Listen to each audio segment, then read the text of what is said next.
Chris Level here with another edition of Pirate Talk, the first of the fall of 2024. I'm with Chip Darden, who, he's glad he's a football coach, but I think if he had his druthers, he would be like a roadie for the Dwight Yoakam concert tour, right? This is the last song on the playlist at practice today.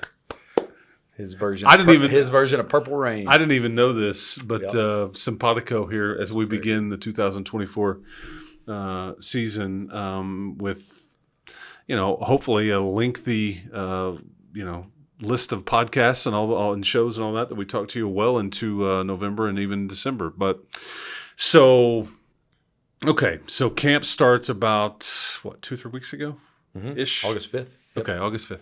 Yeah, it's like when you get into August, it goes really fast, but then it feels like it's still so far away whenever you get to actually play the games. You have one scrimmage under your belt. You got to start earlier than normal than a lot of programs because you opted not to go the spring football route. So this was a earlier start than normal compared to when we're doing all this stuff a year ago. Explain that. Yeah, a little bit different this year. Just we've got, and I don't know, like go back and forth. As of right now, our skill guys, I think we're fine. I don't think there's any change that needs to happen. I think we've got plenty in the spring and summertime. Our linemen, I think, are probably behind of where they would have been had we done spring ball. But that's okay. And I think each day we're seeing them. And I think the thing as coaches that we have to remember, we've already got a scrimmage under our belt, whereas last year at this time, we're waiting until this Friday to have our first scrimmage. So we're still ahead, and I'm not so sure we won't just continue doing it the way we did this year. Okay. Speaking of camp, and because you mentioned, I think August the 5th is when you start. Your first game is not till the one that counts is August the 30th. Mm-hmm. So there's that's 25 days. I'm not great at math, but I can do that one. Mrs. Walker in third grade would be so proud of me right now. How much do you talk as a staff? And do you almost argue with yourself and like what to keep the foot on the gas or to back off of them with so many days? Yeah. How physical do we get? How hard do we grind away at it versus, man, let's chill out. We still got a long way to go. I mean, what's the internal battle, whether it's just with you or you and your coaches? I think that's something that our coaching staff does a great job of always. We are always looking at ways to get better, ways to improve, and that's not just X's and O's. And so I think this year more than any, and we probably say this every year, it's hot. And I think that matters. We've got a week 11 open week in our season, so you count the scrimmages, we're 12 straight games. And a scrimmage isn't a game, but it's still physical. It's still football. Sure. 12 straight weeks, we have to be very smart about that. And I think our staff has done a good job there. I think our practice time, the first 2 weeks here of fall camp, we've probably practiced just the minutes that we've practiced has been as little as we ever have. But I think it's been productive too. And that's kind of our philosophy is we want to make sure that we're productive with our time. We care about how the quality of the reps, not necessarily the quantity. And I think we've had really good quality reps. And the kids obviously have a lot to do with that. We look at little things like when we're going to steal a 30-minute walkthrough on a scrimmage day or the day before scrimmage that a lot of times is goofy and not really focused. Our guys have done a good job of that so far. So those little things add up and allow us to shorten practices and know that we're going to take care of their bodies a little bit. But if you don't do that, to me, like it's something I learned from my dad a long time ago, but tired legs never win. Right? If your legs are tired when you get to game day, then it doesn't matter what all you've been doing, you ain't going to win. And so we've kind of had that philosophy. We talked to Denton Ryan a few years back, Dave Hennigan, their head coach, talked to him a few years back, and he said that's always been their philosophy. If they're going to play in December, they're not going to kill them in August. And so it's kind of how we've been operating. Work smarter, not harder. Yeah, absolutely. Yeah.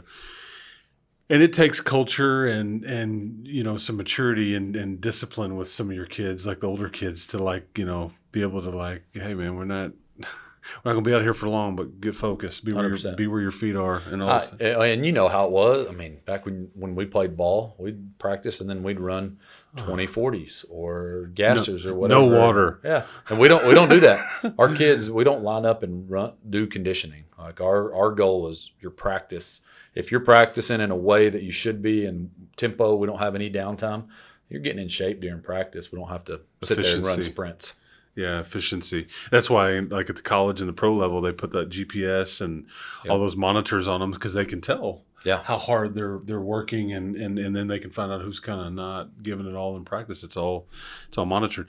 Your scrimmage versus Odessa was this past weekend. Takeaways from that? How did you feel that went? That's always an interesting.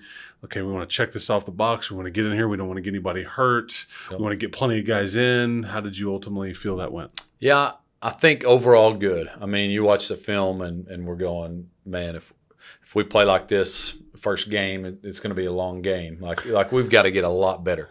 But overall, felt very good about it. And I won't get into too many details of stuff off of last year that we feel like we really got to be better to get over the hump.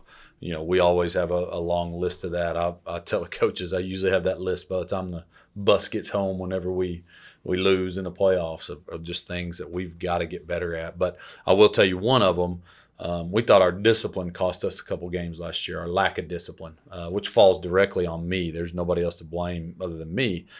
That was a point of emphasis Friday, our scrimmage, and we didn't have any dead ball, personal foul penalties. We didn't have the refs weren't coming to us, hey, tell so-and-so, keep his mouth shut or anything like that. I thought our kids handled that really well, and I think that's going to pay off. I think that's winning football. And so that's what I was most proud of. But a lot to improve on. We're watching film, throughout this week, and that's the best thing. Once you can get one game or scrimmage against an opponent on tape and be able to watch off the tape and learn off the tape, then I think you see a drastic improvement from – it's not a game, but still from week 1 to week 2 of going against a different opponent, I think we'll see a drastic improvement. You've got another scrimmage coming up this week in Midland. So you had, this past Friday night was at home. You'll be on the road this Thursday night for the last warm-up before the opener versus Lovejoy.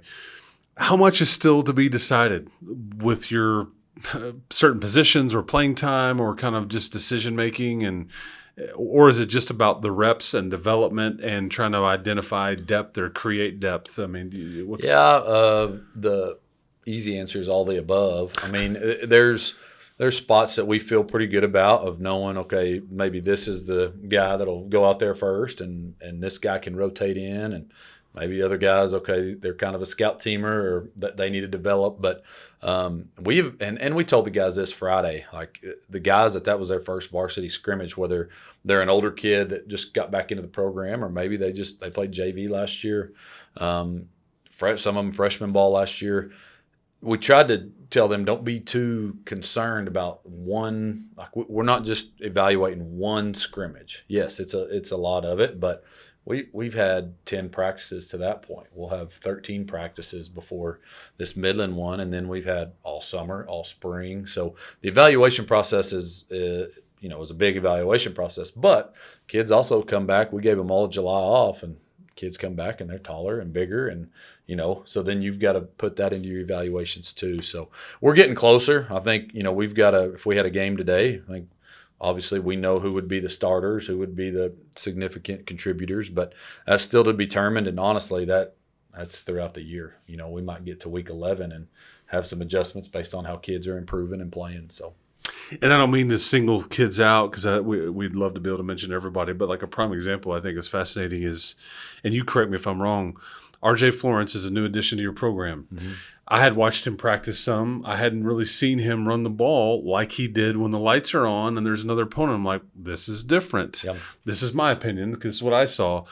You're going to have some of those kind of kids too, which frustrates coaches in some ways because do this all the time. Yeah. I mean, I know what you're capable of. Like, do this all the time. But that's the beauty of scrimmage against somebody else. And when you do turn the lights on and we've got folks in the stands and all those things. Yeah, and in practice, there's that fine line. Like we are going to tackle in practice. We're going to block. We're going to lower our shoulder. But we also quick whistle things. Sometimes it's just kind of human nature. We're just really quick whistle as coaches. And so sometimes we don't give them an opportunity to show that, tackling or running the ball. So I think there's some of that more than just the lights turning on. But, he was good. And I was really proud. I thought our backs in general ran hard. And, talking about scrimmage too, we had 0 turnovers. That's winning Your football. team in general was, to me, more physical than the opposition. I just thought it showed up on both sides of the ball, and I think that's the positive. And it wasn't it wasn't a criticism against RJ, but it was just like it was a different level of physicality with the ball in his hands, and he was delivering the blow. He was. And you're right. Some of that in scrimmages, you can't really tell with a running quarterback or whatever. You blow it dead. Got to protect you. The old Johnny Manziel example of that years ago at College Station is we had no idea. That's exactly he right. could do all this. Yeah, he won the Heisman doing that. So what does this look like? Midland is a fascinating one. We look forward to this one. They run a very unique offense. It's discipline-oriented football, kind of service academy-esque. THSCA runs the same thing. But kind of take me through the challenges that this poses for you guys. Yeah, I think the biggest challenge in it, we run some option ourselves. So our defense gets to see option, gets to go through option responsibilities a lot, so that helps.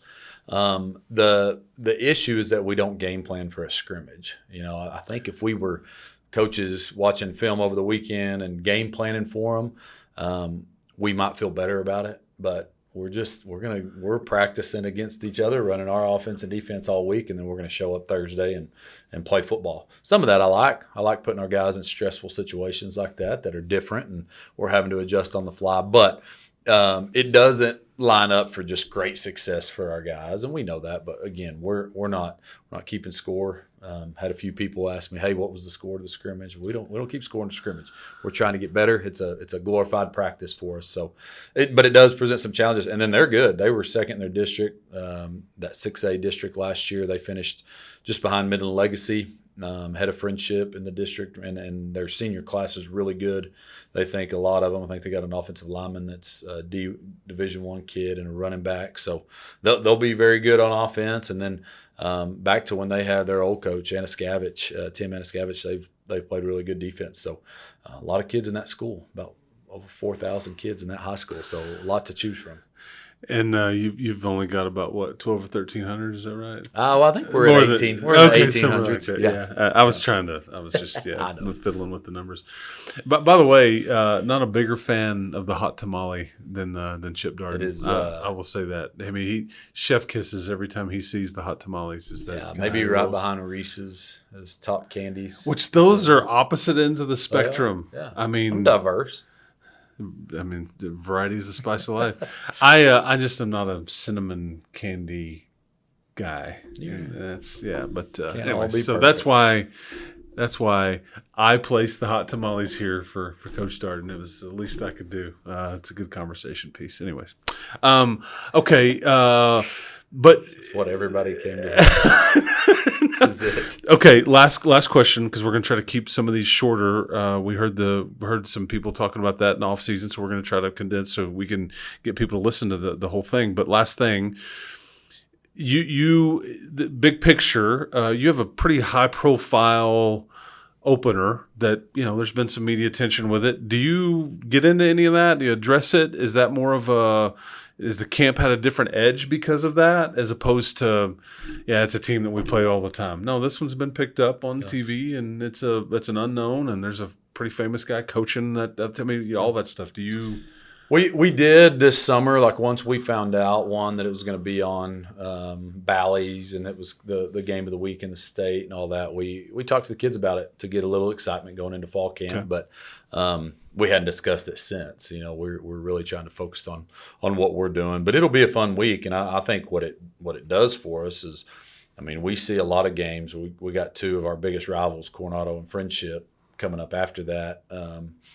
Like, it'll help us for that, a big atmosphere. To me, it's a great opportunity if we're fortunate enough to make the playoffs, like playoff type, when you get more media involvement, and the further you go in the playoffs, all of a sudden people are coming wanting to interview and wanting to do things. That, to me, it's all practice for down the road. So that's what I like about it the most, that we're going to get some eyes on us. And then, and I've mentioned this, I'll probably mention it 100 more times before then, but they were the number one in the 5A and Lone Star Cup. We were number 7. Like, yes, I think it's two football programs that have done a good job and have won a lot of games, but I think it's just two schools that are very well rounded and kids that compete at a high level, academics, band, all of it. So to me, that's neat, showcasing two schools that do a lot of things right.